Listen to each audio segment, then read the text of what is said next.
একটা কথা আছে না, মুসলমানের মুরগি পোষা একটা কথা আছে, জামাই আসলেই মুরগি ধরে জবাই করে খাই দেয় আত্মীয়তা। তা মমতা ব্যানার্জির মুসলমানদের প্রতি দরদ হচ্ছে ঠিক ওই রকম। তিনি আমাকে ডেকে বলছেন হুমায়ুনে বাবরি মসজিদ করা যাবে না। বললাম কেন? তাহলে আমরা আগে বুঝতে পারিনি, তুমি অনেকদিন থেকে বলেছ, আমরা এটাকে কর্ণপাত করিনি, কিন্তু এখন যা অবস্থা এটা ন্যাশনাল ইস্যু হয়ে গেছে, গোটা ভারতবর্ষের মানুষ এটা নিয়ে খুব চিন্তায়, কাজে তোমাকে এই বাবরি মসজিদ ইস্যু থেকে সরে আসতে হবে।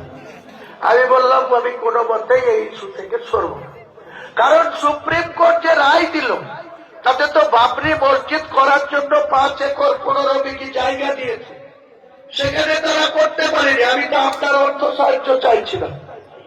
আপনি সরকারি টাকায়, মুসলমানদের ট্যাক্সের টাকায় আপনি 400 কোটি খরচ করে জগন্নাথ মন্দির করছেন।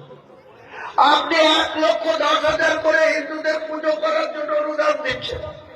আপনি কার্নিভাল করছেন ইউনিক্সকে নাম তোলার জন্য। কলকাতার রেড রোডকে ব্লক করে ওই দুর্গা প্রতিমার স্যালুট দিচ্ছেন।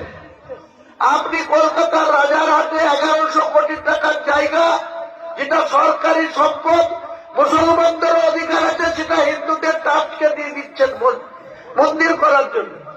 শিলিগুড়িতে 21 একর জায়গা, সেখানেও একটা মন্দির করার জন্য ঘোষণা করে দিয়ে চলে আসলেন। 34 বছরের জ্যোতিবাবু বুদ্ধবাবুর সরকার টাইমে সাগর মেলা হয়নি। 14 বছর ধরে মুসলমানদের ভোট নিয়ে সাগর মেলাতে গোটা রাজ্যের পুলিশ নিয়ে, মন্ত্রীদের নিয়ে, সাধু সন্ন্যাসীদের